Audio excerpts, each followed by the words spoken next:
तो दोस्तों ये वीडियो रहने वाली है UFC 311 की प्रेडिक्शन वीडियो, जिसमें मैं अपनी प्रेडिक्शन दूंगा UFC 311 की फाइट्स के ऊपर कि मेरे हिसाब से इन फाइट में से कौन कौन जीत सकता है। क्या जिरी प्रोहाचका जमाल हिल को हरा पाएंगे और साथ ही मेराब डोलेश्वली वर्सेस उमर नूरमागोमेडोव की फाइट में से कौन जीत सकता है, और क्या अरमान शाहरुखियन इस्लाम मखाचेव को फाइट में हरा के UFC के न्यू लाइटवेट चैंपियन बन पाएंगे या फिर नहीं। सब कुछ आज हम इस वीडियो में बात करने वाले हैं, क्योंकि UFC 311 जो कि इस साल का फर्स्ट पेपर व्यू इवेंट है और क्या ही तगड़ा कार्ड है, जिसमें मेन कार्ड में तो क्या ही तगड़ी तगड़ी फाइट्स है, जैसे कि Jiri Prochazka versus Jamal Hill, Merab Dvalishvili versus Umar Nurmagomedov, Islam Makhachev versus Arman Tsarukyan. जो फाइट्स इस इवेंट को एक क्रेजी इवेंट बनाती है। तो बिना टाइम वेस्ट किए वीडियो को स्टार्ट करते हैं और एक एक करके सभी फाइट्स के बारे में बात करते हैं। तो मैं अपनी प्रेडिक्शन दूंगा कि मेरे हिसाब से कौन कौन जीत सकता है। मैं अपनी फाइनल प्रेडिक्शन इस वीडियो में दूंगा, लेकिन उससे पहले आप वीडियो को लाइक और चैनल को सब्सक्राइब जरूर से कर देना UFC और MMA related news update Hindi में देखने के लिए। तो जैसे कि आपको पता है कि 19 जनवरी संडे को होने वाला है UFC 311 का इवेंट, और अगर आपको इस इवेंट की टाइमिंग्स नहीं पता तो ऑलरेडी हमने इसके ऊपर एक डिटेल वीडियो बनाई है, आप हमारे यूट्यूब चैनल पर जाके जरूर से देख सकते हैं।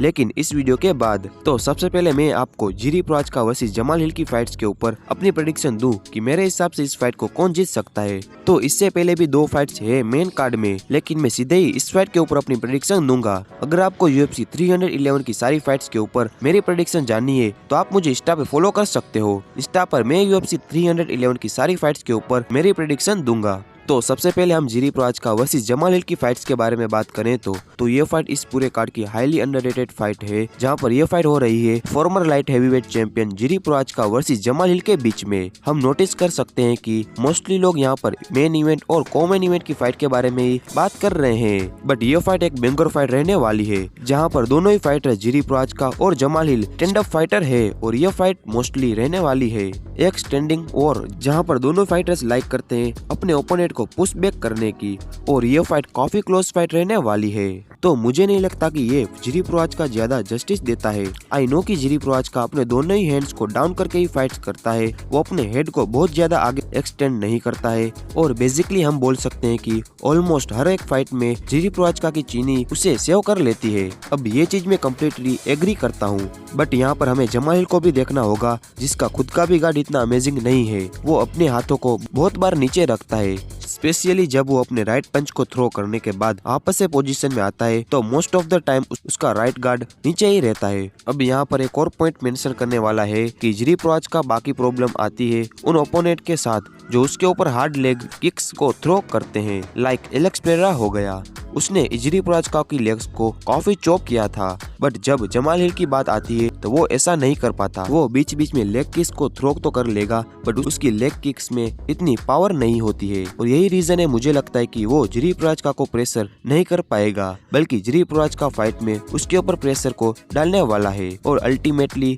जमाल हिल को कैच करने वाला है। तो आखिर में मेरी प्रेडिक्शन ये है कि इस फाइट को जिरी प्रोहाचका जीतने वाले हैं, लेकिन ऐसा नहीं है कि जिरी प्रोहाचका ही इस फाइट को जीतने वाले हैं, क्योंकि ये फाइट एक एक्सट्रीमली क्लोज फाइट है, कोई भी इस फाइट को जीत सकता है। इसमें आपकी प्रेडिक्शन क्या है कि आपके हिसाब से इस फाइट को कौन जीत सकता है, नीचे कमेंट करके जरूर बताना। उसके बाद हम UFC 311 की co-main event fight Merab Dvalishvili versus Umar Nurmagomedov की फाइट के बारे में बात करें तो जहां पर मेराब डोलेश्वली अपनी बेल्ट को डिफेंड करने वाले हैं उमर नूरमागोमेडोव के अगेंस्ट। अगेन मेरी ओपिनियन में ये फाइट भी एक बहुत ही ज्यादा क्लोज फाइट है, जहां पर पता नहीं क्यों मेराब डोलेश्वली फाइट में काफी बड़ा अंडरडॉग है, बट एनीवेज अगर फाइट की बात करें तो मुझे लगता है कि पूरी बैंटमवेट डिवीजन में बस अब एक उमर नूरमागोमेडोव ही बचे हैं जिसके पास एबिलिटी है मेराब डोलेश्वली को बीट करने की, क्योंकि अगर उमर नूरमागोमेडोव यहाँ पर मेराब डोलेश्वली को बीट नहीं कर पाए तो फिर मुझे नहीं लगता कि कोई कपल ऑफ द ईयर तक मेराब डोलेश्वली को कोई भी बीट नहीं कर पाएगा। फर्क नहीं पड़ता कि मेराब डोलेश्वली अपने ओपोनेंट को ग्राउंड पर लेके जाएगा या फिर ना लेके जाए, उसके पास इतना कार्डियो है कि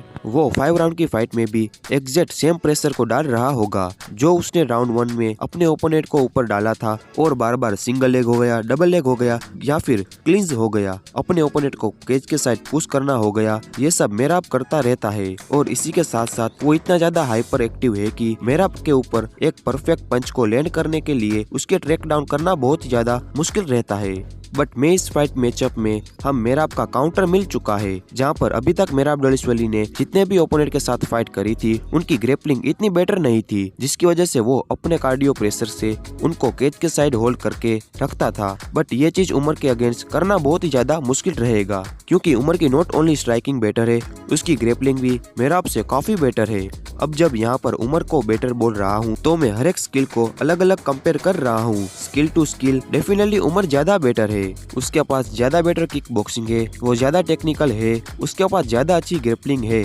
जहाँ पर उसके टेकडाउन भी ज्यादा बेटर है, उसकी डेफिनेटली एबिलिटी मेहराब से काफी बेटर है। और जो चीज मेहराब के लिए वर्क करती है, जिसमें मेहराब ज्यादा बेटर है, वो उसका कार्डियो हो गया, और जो सारी स्किल्स है इन एक साथ साथ एक अप्लाई करना है, ये सब मेहराब ज्यादा बेटर करता है। अब स्टार्टिंग के राउंड में तो मेहराब आपको बहुत ही ज्यादा ट्रबल आने वाली है, क्योंकि बाकी जो है वो सेम वो उमर नूरमागोमेडो को मुश्किल नहीं कर सकता, क्योंकि उमर के पास वो हेड किक्स भी है। अगर मेहराब उमर के साथ क्लिंच करता है तो अपने बॉडी के साइज का पूरा यूज करता हुए और ज्यादा बेटर ग्रेपलिंग दिखाते हुए में भी हमें देखने को मिले कि उमर नूरमागोमेडो मेहराब दलिशवली को ग्राउंड पर लेके जा रहे हैं। दोनों फाइटर्स में से किसके पास एबिलिटी है कि एक दूसरे को फिनिश करने की, तो डेफिनेटली उमर नूरमागोमेडो के पास वो एबिलिटी है, जहाँ पर हर कोई जानता है कि मेहराब दलिशवली अपने राइट गार्ड को ज्यादा ऊपर नहीं रखता है, वो मल्टीपल टाइम्स केज भी हो चुका है। तो यहाँ पर उमर के पास एक ऊपर लेफ्ट हेड की होगी या फिर लेफ्ट हुक होगा, इन दोनों में से किसी को भी लैंड करके मेहराब दलिशवली को नॉकआउट कर सकता है।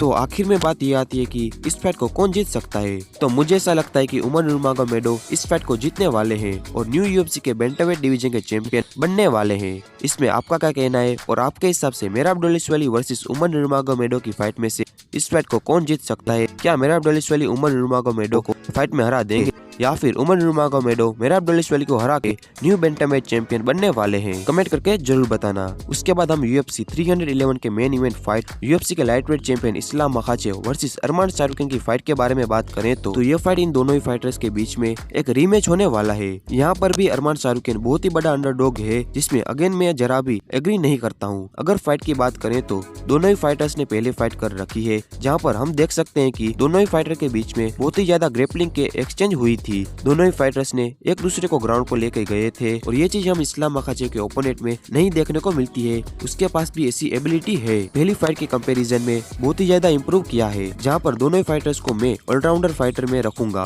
बट एक बात क्लियर है कि जिस वजह से इस्लाम मखाचेव ने स्ट्राइकिंग को इम्प्रूव किया है वो काफी अमेजिंग है, और मुझे लगता है कि अभी पूरी यूएफसी में Islam Makhachev top allrounder fighter में से डेफिनेटली आते होंगे। जहाँ पर यूजुअली तो ऐसा होता है कि जब भी दो ग्रेपलर वाले फाइटर्स फाइट करते हैं तो बेसिकली दोनों ही फाइटर के बीच में रेसलिंग कैंसिल होकर ही स्ट्राइकिंग ही होती है। बट इन दोनों फाइटर का केस थोड़ा डिफरेंट है, तो आई थ्रू की इस फाइट में हमको काफी ग्रेपलिंग एक्सचेंज होते हुए दिखेगी। अरमान के कंपैरिजन में इस्लाम मखाचेव काफी साइज का एडवांटेज है, और इसलिए मुझे लगता है कि अगर अरमान शाहरुखन टेक्निकल रहकर स्ट्राइकिंग करने का देख रहा है तो वहाँ पर इस्लाम मखाचेव जरा साइड करेगा, तो ग्राउंड पर इस्लाम मखाचेव को टॉप पोजीशन मिलती है, तो उसके पास ज्यादा चांस होगा कि अरमान शाहरुखन को सबमिट करके, जो आई नो कि उसके चार्ल्स ओलिवेरा के अगेंस्ट काफी अच्छी वे से डिफेंस किया था, बट स्टिल इस्लाम मखाचेव के ज्यादा चांस रहेंगे कि अरमान शाहरुखन को वो सबमिट कर दे। तो मुझे ऐसा लगता है कि इस फाइट में इस्लाम मखाचेव जीतने वाले हैं बाय सबमिशन। मुझे ऐसा लगता है कि इस्लाम मखाचेव अरमान शाहरुखन को इस फाइट में फिनिश करने वाले हैं, और इसमें आपका क्या कहना है कि क्या इस्लाम मखाचेव अरमान शाहरुखन को फाइट में फिनिश करेंगे या फिर नहीं? और आपके हिसाब से इस्लाम मखाचेव वर्सेस अरमान शाहरुखन की फाइट में से कौन जीत सकता है? आप अपनी प्रेडिक्शन कमेंट करके जरूर बताना। तो ये थी आज की वीडियो, जिसमें मैंने आपको अपनी प्रेडिक्शन बताई यूएफसी 311 के इवेंट की। अगर आपको वीडियो पसंद आई हो तो वीडियो को लाइक और चैनल को सब्सक्राइब जरूर से कर देना यूएफसी और MMA related news update Hindi में देखने के लिए। तो मिलते हैं जल्दी नेक्स्ट वीडियो में।